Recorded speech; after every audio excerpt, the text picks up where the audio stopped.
India was one of the places in the globe which answered the big questions asked by mankind. Why are we here? How do we live a moral life? What is the purpose of our existence? How do we measure the world? How do we measure time? What is the distance between the earth and the sun? Other civilizations came up with other answers, ancient Greece, ancient China. But the difference is, I think, that while the contribution of Greece was tom-tommed around the world by the British, and the Chinese have been spectacularly good at telling their version of ancient history, no one outside of India knows of India's contribution to world civilization. The number system invented in India, which is arguably the nearest thing that we have to a universal language for mankind, is known in the West as the Arabic number system. The idea of global trade centered on India is unknown even to most Indians. Instead, we have talk constantly about the Silk Road. Now, the Silk Road, this idea which is such a powerful focus of exhibitions and television series, and now has the whole structure of the Belt and Road program of modern China built on top of it, is not an ancient idea. Marco Polo never talks about the Silk Road. There is no reference to it in ancient sources. It was in fact invented in 1877 by a German geographer called von Richthofen, first entered the English language in 1936 when a Swedish travel writer called Sven Hedin wrote a book called The Silk Road, and it was only in the 1980s that the idea became known at all in the West. And yet it's now dominated ideas of world trade. At this moment, there are two shows in London, the Silk Road show in the British Museum and the Oasis on the Silk Road show at the British Library, which contain maps very like this, where you see an enormous network of trading cities far to the north of India, and India left more or less a complete blank to its south. Even the Maritime Silk Road, which is the new Chinese coinage for the naval routes and maritime trading routes passing along India's coast, do not even stop at any Indian port, because this map has no Indian ports. In fact, all India has is the Himalayas, and it's as if no one lived in India at this period, according to this map.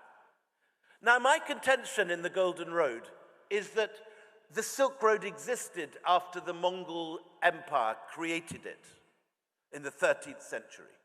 Genghis Khan smashes a hole through the middle of Asia and connects the Mediterranean to the South China Sea, but that it did not exist in ancient times, and that in ancient times the center of world trade was India, particularly the ports on the west coast of India, and most important of all, Muziris here in Kerala. This is a history that the world has totally ignored and totally forgotten. Yet scholars are now increasingly certain that it was Kerala that was the terminus of East-West trade, not Chang'an or Loyang at the end of the Silk Road. The best evidence to prove this is the distribution of Roman coins. This is a new map that's just come out of Oxford University Archaeological Department this summer. And as you can see, as you'd expect, most Roman coins which have been found in Italy, in Gaul, in Spain. There are a few around the coast of the Mediterranean, a few in, does this point, the pointer doesn't work. Can we get a pointer that works? Do we have a pointer, a laser pointer that functions? Anyway, as you can see, not a single Roman coin anywhere in China. Not one, because China and Rome were not aware of each other's existence. But look at Kerala look at Tamil Nadu, look at Bengal. Bright orange from Roman coin hoards, because India was the principal trading partner of the Roman Empire at a time when Rome was completely unaware of the existence of China. So as India rises again, you talked about Kerala's economy doubling in size in the next few decades. It's vital that India tells its story of how in the past it was the dominant cultural and economic force at the heart of the ancient world. A story which for some reason not even the Indian historians have bothered telling. The last book on the diffusion of ancient Indian culture was by A.L. Basham in the 1950s, The Wonder That Was India. There's been almost nothing pulling together the achievements of India into one volume, which is exactly why I wrote this book. There are three headings I'm going to talk about briefly in this talk. The spread of Buddhism, the spread of Hinduism to Southeast Asia, and the spread of Indian numbers. Each an extraordinary achievement, each of which shows the way that India was the center of the trade networks of the ancient world and the center of many of its ideas. So this is not a book about the history of India. It's the story of how Indian ideas left India and transformed the rest of the world. So I'm going to canter through this very quickly. But we're going to start with Buddhism and the whole spread of Buddhism across Asia. Now, we should say at the beginning, the Buddha was a historical character. We know that he lived in the mid-5th century, born in Lumbini, just over the border from Nepal, had his enlightenment in Bodh Gaya, in Bihar of all places, and preached his first sermon at Sarnath outside Varanasi in what's now UP. We have very little evidence of the early days of Buddhism. There is no epigraphy, very few ruins, until the time of Ashoka. And suddenly, with Ashoka, the lights go on.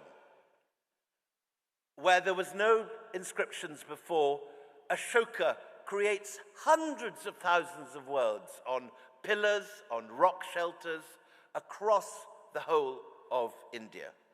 And we suddenly get monuments like the great Sarnath Lions, which are on every Indian passport, on the Parliament building, on every banknote.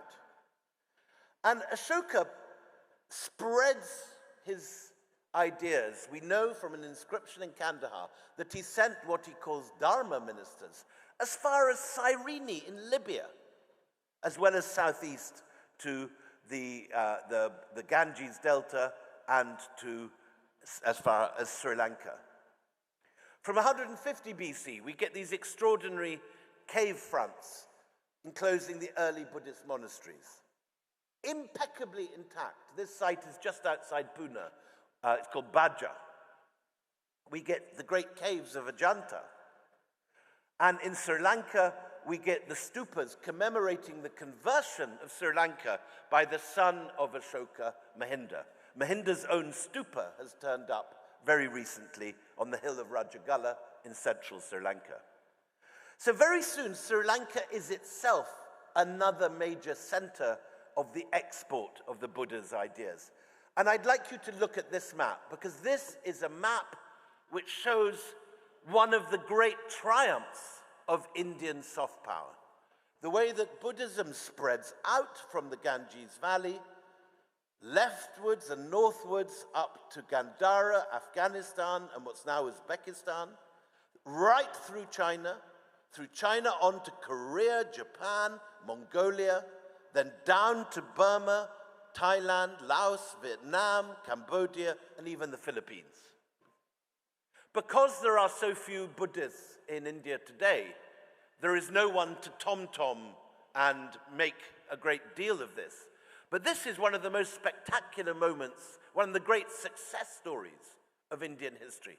Not only because Buddhist ideas spread, but with Buddhism spread Sanskrit and Pali. Indian literature in all its richness erupts out of India. We have the first copy of the Mahabharata from a Buddhist monastery in what's now Xinjiang in China. We have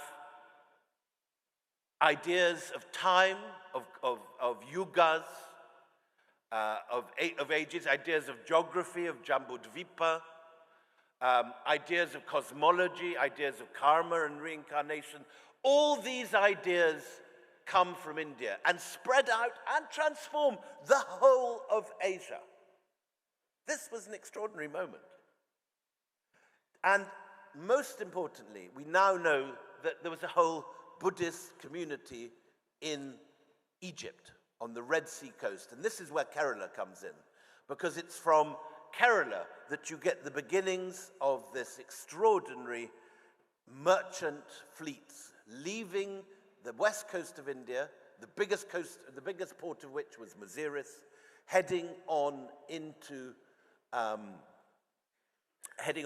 the Red Sea ports. And this is the same time that Jews and Christians first leave the Mediterranean and come to Kerala. Many in this room are called Dominic or Matthew or Jose or whatever, because of the early Christian missionaries which left at this time. But there was a counter-missionary activity that we've forgotten about, bringing early Buddhism and early Hinduism to as far as Egypt and Libya. None of this is remembered in our school textbooks, and yet it's an extraordinary moment in Indian history. And by the 1st century BC, these are the trading networks. This is based on a book called The Periplus of the Erythraean Sea, which is like the Lonely Planet or the Rough Guide of its time, written by Roman sailors as a guide to other Roman merchants and entrepreneurs who wanted to do business in this part of the world. And it shows the extraordinary, I wish I could get this pointer working. We just got a little bit of the pointer here. Emmaus Hormuz, here at the top of the Red Sea, and Berenike, where the Buddha's head was found, were the terminus for trade routes which start here in Maziris in Kerala. But there's also another big port in Gujarat called Baragaza, and another one at the mouth of the Indus at a place called Barbarakam. These were the 3 great ports of ancient India, and these were the principal trading partners of Rome to the east. The reason for all this is at the top of the map, the Tibetan plateau. Oops, go back. As we speak, winds are blowing into Tibet, freezing winds bringing snow and blizzards into Tibet. There will be a thaw in 6 months, when in April, cold, warm winds will begin blowing out of Tibet in the reverse direction. And these wind systems create the monsoon winds, which your ancestors learned to ride. And your ancestors found a way of turning the chaos of the monsoon, which even today, in the 21st century, brings business to a halt and floods your streets and results in terrible landslides in the mountains and so on. Your ancestors learned a way of using that to make money, of using that to become entrepreneurs, and to sail in just 2 months with those mighty winds, right across the ocean, past Yemen, past Aden, then up the Arabian Gulf or the Red Sea to the borders of Rome. And just as P.J. Cherian is digging here at Putnam and finding the wharfs and the docks of the ancient Malayali traders and entrepreneurs who risked their lives trading with the Roman Empire, so in Roman Egypt, a team of American archaeologists led by a gentleman called Stephen Sidebottom, who found that Buddha's head, is uncovering evidence of your ancestors, even their meals. They're finding coriander, rice, and dal eaten by ancient Indians who didn't want to eat the Roman fish sauce, the garum, that the Romans liked, and who obviously brought their own food from India. They found hundreds of amphorae full of black pepper from the black pepper vines of Kerala. They have found even someone's pet monkey from here, which they found carefully buried on the Egyptian coast. Someone was upset to lose their pet. And so we have evidence now for this massive shipping. We also have, on the island of Socotra, which is just at the mouth of the Red Sea, a whole lot of ancient Malayali graffiti left by your forebears who inscribed their names on cave walls. Also many Gujarati inscriptions, both Christian, Hindu, and Buddhist, have been discovered in this cave. So scholars are now realizing that this was hugely important. But the thing that's really, and also Ethiopians coming along this route, here's some Ethiopians recorded in Buddhist sculpture. But the thing that's really electrified everybody is this document, the Muziris Papyrus, because it shows how much this trade was worth.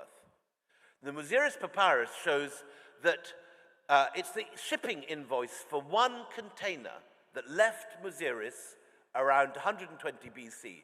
And what's astonished everybody is the value of these goods. 120 tons of ivory, 100 amphorae of black pepper, silk, expensive material called nard and malabathrum for perfumery. We have all the details and all the prices. And if this container successfully reached Egypt, the importer could have become the Elon Musk of Roman Egypt, because the value was so high. Your ancestors were ripping the Romans off so royally that there was an enormous charge for all these things in Rome.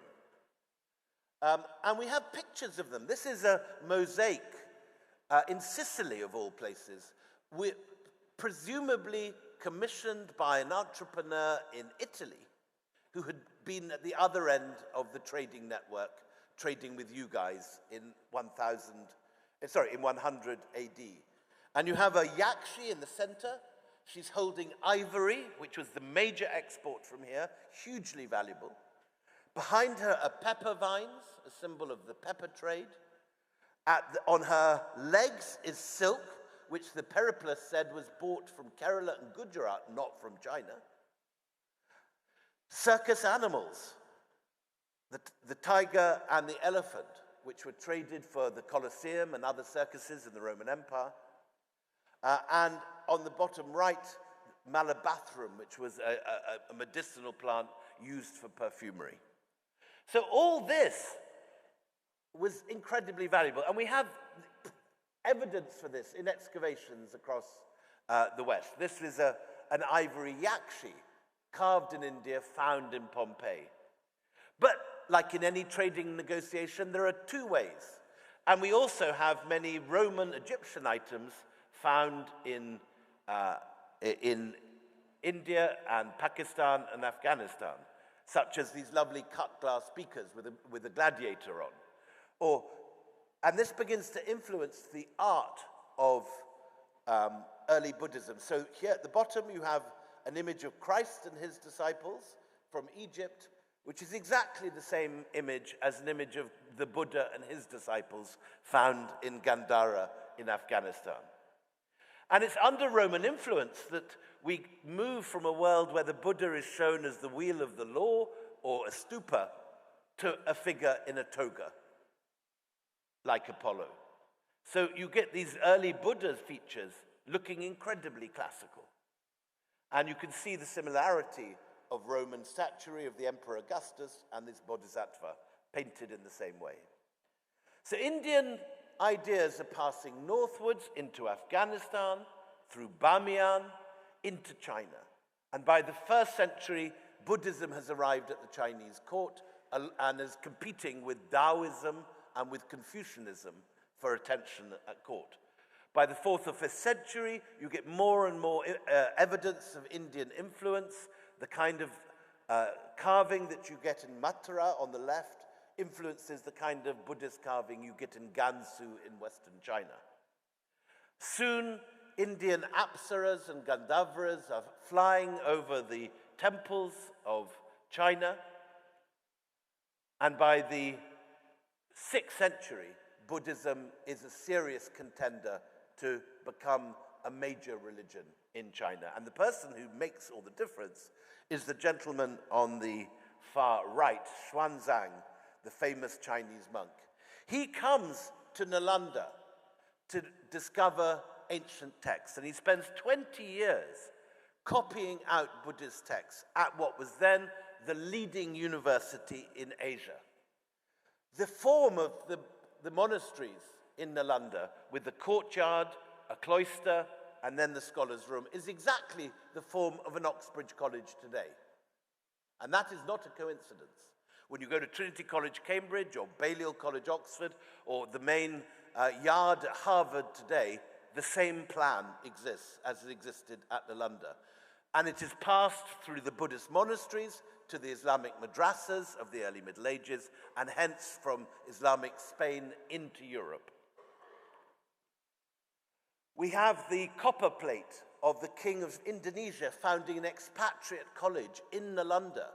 And we know of other monks coming from Nepal, Tibet, Sri Lanka, and Sumatra, even Korea, to study in India. So India has a university which the whole of the rest of Asia is looking to as the Harvard, as the Ivy League, as the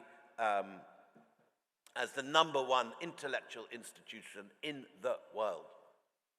And behind it all, when he comes back, the person who changes everything is the young concubine Wu Zetian, who soon rises to become the empress, the only woman emperor in 3,000 years of Chinese history. And it is she, this extraordinarily beautiful young woman, who changes the court religion to Buddhism. So by the mid-6th century, China has at the center of power an Indian religion, Buddhism, that is bringing with it a whole host of Indian ideas. And she does this with the aid of Nalanda-trained Indian monks. So you have a whole load of Indian astronomers, astrologers, and scholars at the heart of China. But astonishingly, this is not the only Indian achievement at this period. You have, at the same time, the Tamil trading guilds sending out Hindu merchants, Hindu missionaries, Brahmins, and Indian Hindu ideas to Southeast Asia, to the area that will now become known as Savarnabhumi, the lands of gold. Why does this happen? What happens is that in the 5th century, Rome falls. Attila sacks Rome.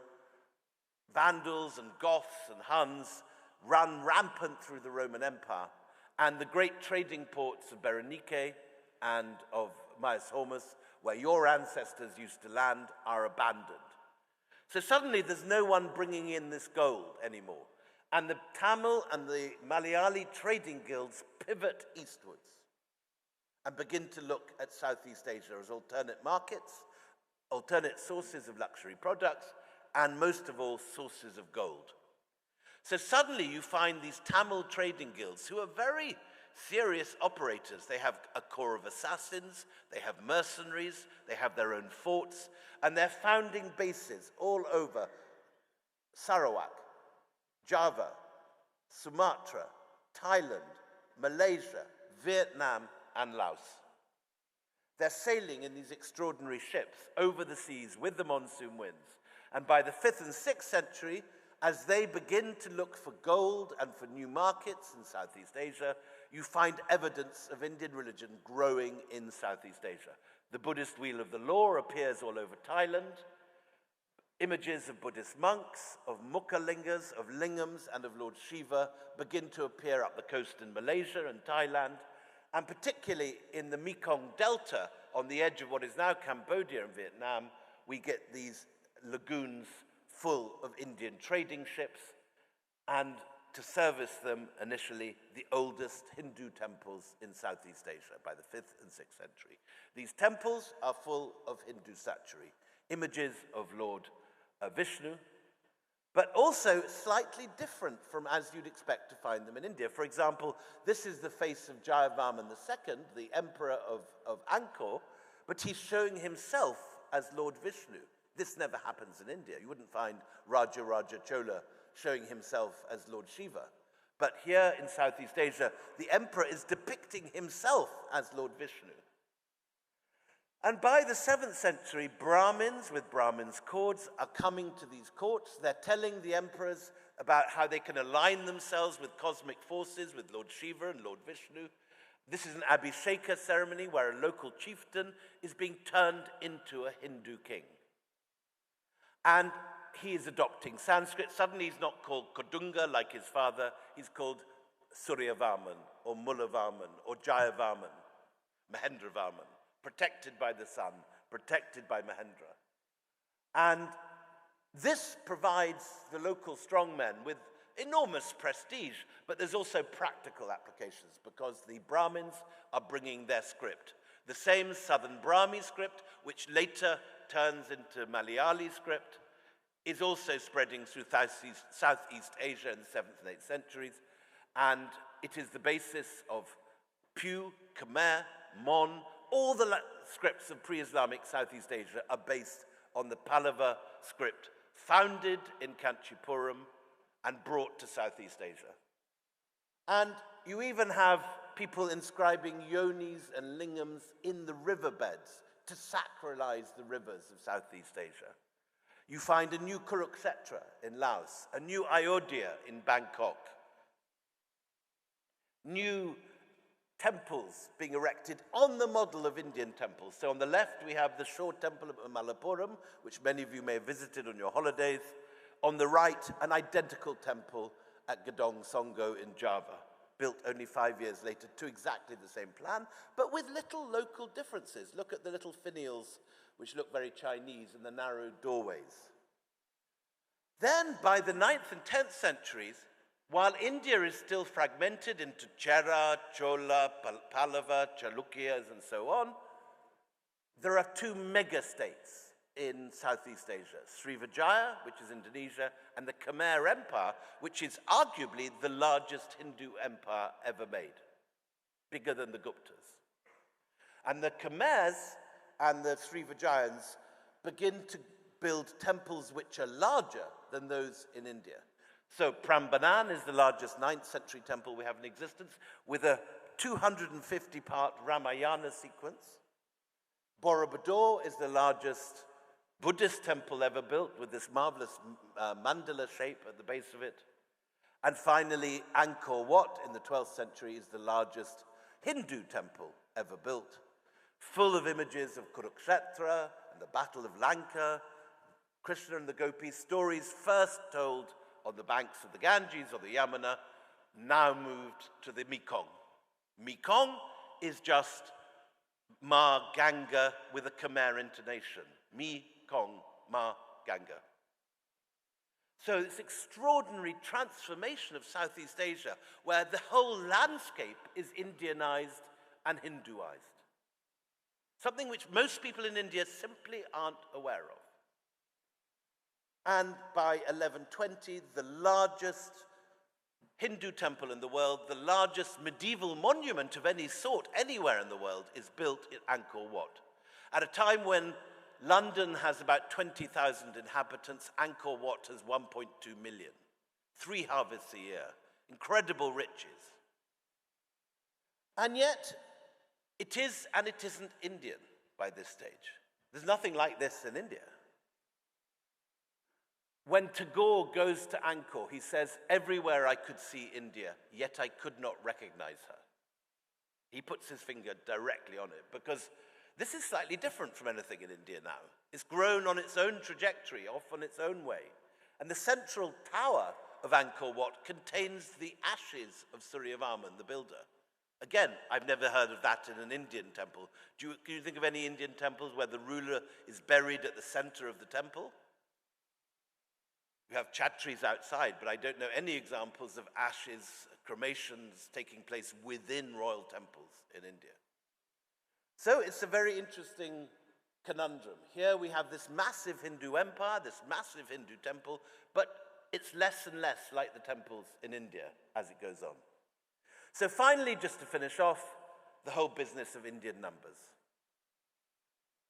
It's under the Guptas. We're now going back to 550 AD, and we're in central India. Here at Udaygiri, we have an image of Varaha coming out of the waters. Originally, this whole place was alive with gushing streams. He's got his foot on a Naga king, a Nagaraja. Behind it is the gym-buffed figure of Chandragupta II. And here he is again on his horse. The Guptas were the golden age of Indian astronomy and Indian literature. The age of Kautilya, of Shakuntala, of the cloud messengers, of the Kama Sutra, of Aryabhatta. Aryabhatta comes up at this period with the exact circumference of the Earth, the exact distance from the Earth to the moon, the exact way in which the Earth spins on its own axis 1,000 years before Copernicus or Galileo realized this at the Renaissance. And his pupil or disciple, Brahmagupta, sitting on Mount Abu, comes up with a definition of zero, or 30 definitions of zero. It's the number you get when you take a number from itself, and 20 other such definitions. And by realizing that zero is not an absence or a placeholder, but a number with its own properties, an active number, he gives zero its power. And with zero added to the 9 Indian numbers, you can express any number up to infinity. It's so obvious to us today, but it's an abstraction of the greatest brilliance that transforms humanity. And it's India's gift to the world. So here at the bottom right, you've got the very first dated zero in its modern form. That is in Gwalior in the 8th, 9th century, and it is the first time you get the circular zero symbol. It's on every computer in the world now. It's on every handset of every phone, but it's first here in Gwalior in the 8th century. And this is the map that should be taught in all our schools. Numbers start off with Brahmi in the 1st century, through the Gwalior inscription, and then they go into 3 different directions. There's the Sanskrit and Devanagari numbers that you have here, the East Arabic and the numbers used in Saudi Arabia, in Iraq, and so on. And then on the left, you've got the numbers used in Morocco and Spain, which by the 16th century have turned magically into the numbers we all recognize today.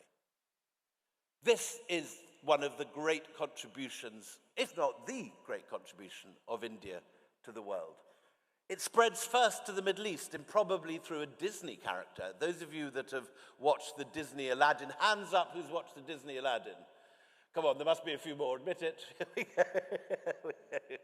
So the Disney Aladdin has this figure, Jafar, who's the villain in the Disney story.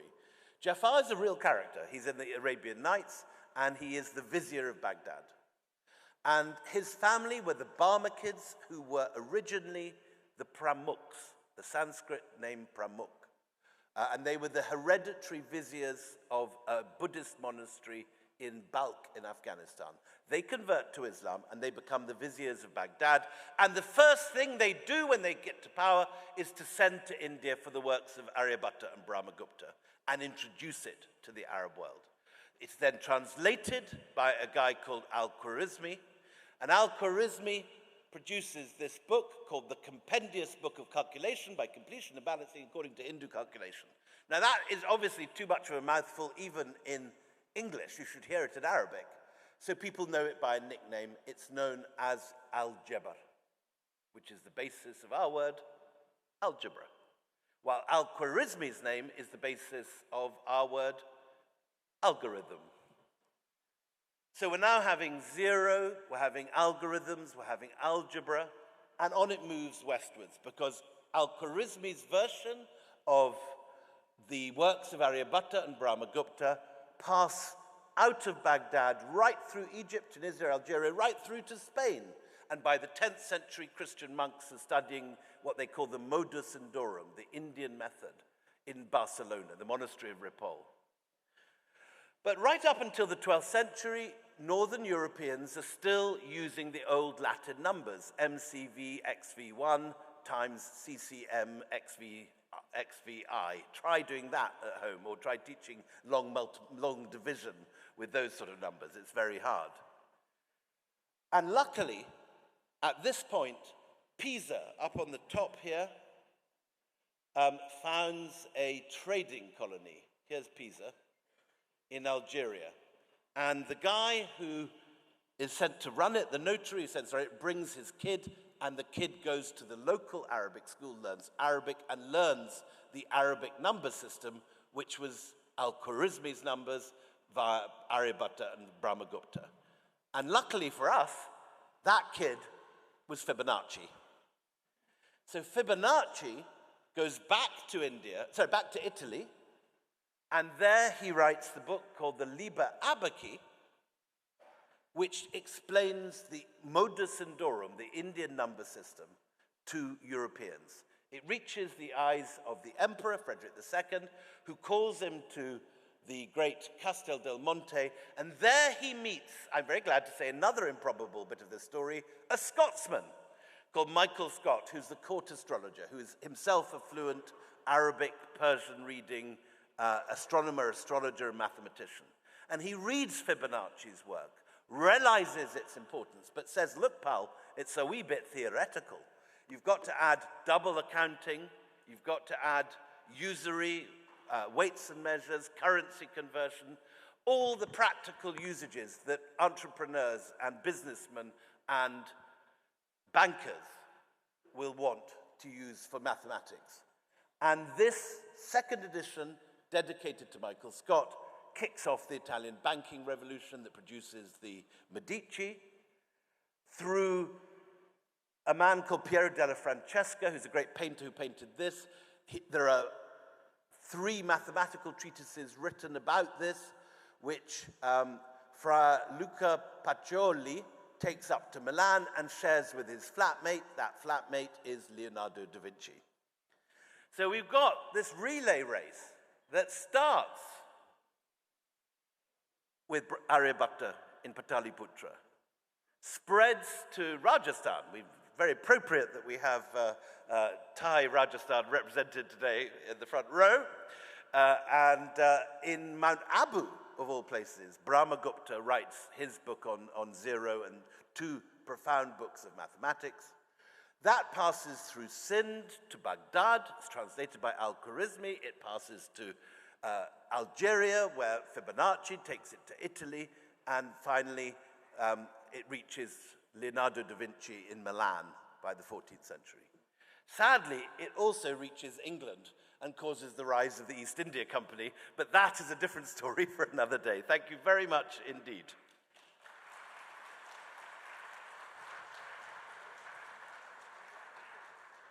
Any questions? I'm very happy to answer questions. Yes, over here, this gentleman has hands straight up.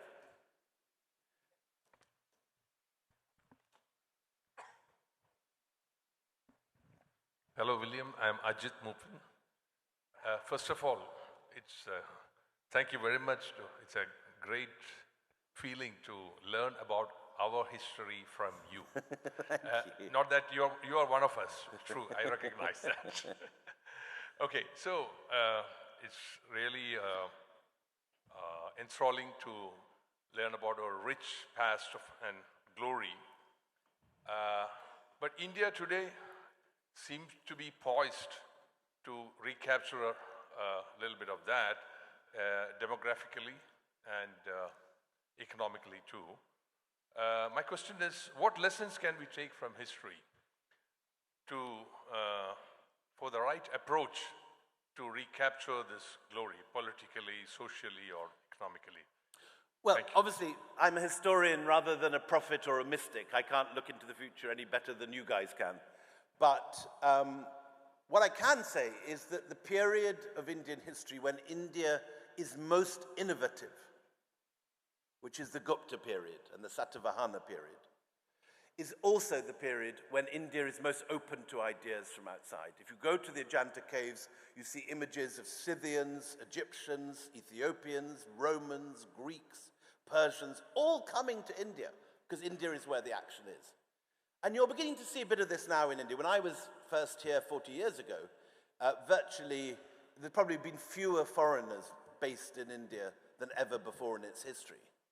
Now, when I go to the British High Commission annual Queen's birthday party, there are often 3,000 people in the lawn who've come to India usually for business purposes. But I think a lot of Indian nationalists, when they dream of the Indian ancient past and its extraordinary sophistication, they imagine a sort of Vedic world, sealed off, hermetically sealed, where the weapons of the Mahabharata are atomic weapons, and there's flying helicopters in the Ramayana, and rishi-powered internet, and this sort of stuff. Actually, I think the period of history where India is most innovative is when it is most cosmopolitan, most open to outside ideas, most free to speak its mind. So I think the lesson there is openness, a measure of humility amid your triumph, which is coming. You will be the third economy of the world within the decade. And a willingness to learn as well as to teach.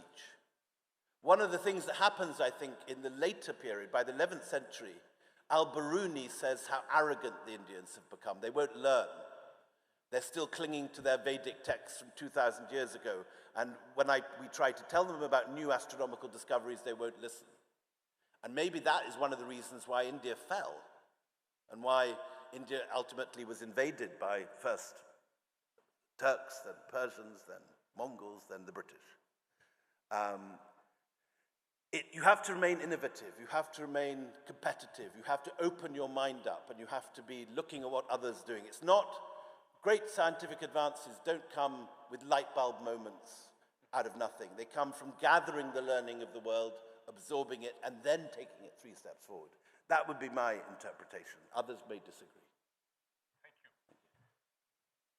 you. The microphone for this lady in the beautiful blue sari at the front.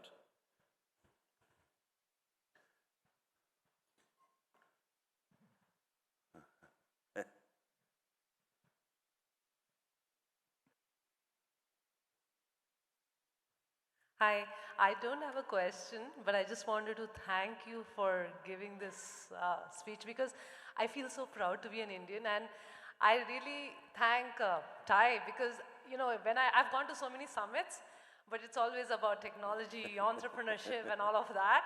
And being an Indian, I'm always proud to be one, but to actually see it, like Thank you. Understanding the history. So thank you so much. Thank you so much. That's very kind. Thank you, Ty, too. Thank you. Gentleman behind, directly with his hand thrust upwards. We have the last question. Thanks, William, for your historical perspectives. I'm very challenged to ask you if you've seen any repetition or any cyclical nature of things in your historical study, and if we've been at a great level in the past, how do you think that cyclical nature is happening? And there is the metaphysical as well. So I believe the planet has to come together. There has to be a disarmament. We need an Ashoka in the world today again. So I think you're right. I think that we are at a very great crossing point. We only got to look at the AQI outside, even here in Cochin. I can promise you it's 10 times worse in Delhi at the moment. We do need to come together and understand the challenges which face us all and work together. Sadly, I'm not sure that the next government in America is going to be leading us in that right direction, but we have to live with that. I think history is cyclical. You see the rise and fall of empires. The last great moment for India was in the 5th and 6th centuries. Then the British had their moment in the 18th and 19th centuries. And I think you're seeing the rise of China and India now. But my impression is primarily not that it's so much cyclical, there's any inevitability of cyclicality, but what you have in Asia at the moment is Asia returning to its traditional place in the world. Not just India, but also China. For most of human history, most of the wealth has been generated by India and China. As much as 60 to 70% of the world's GDP were generated by what are now these two nation states. And it was the freak, was the arrival in whatever it was, 1490, whatever, 2, 3, of Vasco da Gama with his gunships off the coast of Calicut, led by a Gujarati. That inaugurated a freak 500-year period of history when, by power of its arms, Europe imposed itself on Asia and the rest of the world. That period began to end in 1947, and the period of decolonization which followed. And what you're just seeing now is not some freak with the rise of India and China. It's not due to even the brilliance of all you brilliant entrepreneurs. It's the inevitable return to the old equilibrium of world history. When you haven't got Asia suppressed by military force, it will return to its natural position as the manufacturing center of the world and the center of entrepreneurship and the center of civilization. So I think the last 500 years is a freak, and what we're seeing today is not something surprising at all. It's the natural course of events that India and China, as two of the largest nations in the world, but also the most innovative and entrepreneurial, have dominated the world economy for most of its history, and that is now righting itself to its natural equilibrium. Thank you very much indeed. Now for the last question, can we have one? We have one more question, sir. Hello, sir. My name is Anirudh. I'm studying in class. Wave your hand, I can't see you. Hello, hi there. Hi, Anirudh. Hello, sir. My name is Anirudh. I'm studying in class 9 of Kendriya Vidyalaya, Kalamasheri, Kochi, Kerala. I have a question for you. If you could time travel, which historical period would you visit and why? I think I'm going to choose, I'd go to I'd quite like to be here on the waterfront of Maziris in the 1st century AD, to see the triremes coming in from Rome, unloading their gold and waiting to ship aboard the ivory and the pepper, to see, did St. Thomas come or not? Who were the first Jews to arrive on this coast? And answer all those questions. That's certainly my answer today. Thank you. Sir, I have read the book Golden Road. It was fantastic and I really enjoyed it. Thank you. Thank you. I think there are copies outside, so anyone that's enjoyed this, please go and buy a copy. And I also have a podcast, if you'd like to hear more of this in your ear as you walk the dog or do the ironing or whatever it is, called empire.pod, available from Spotify or Apple or anywhere else. So have a listen. Thank you very much.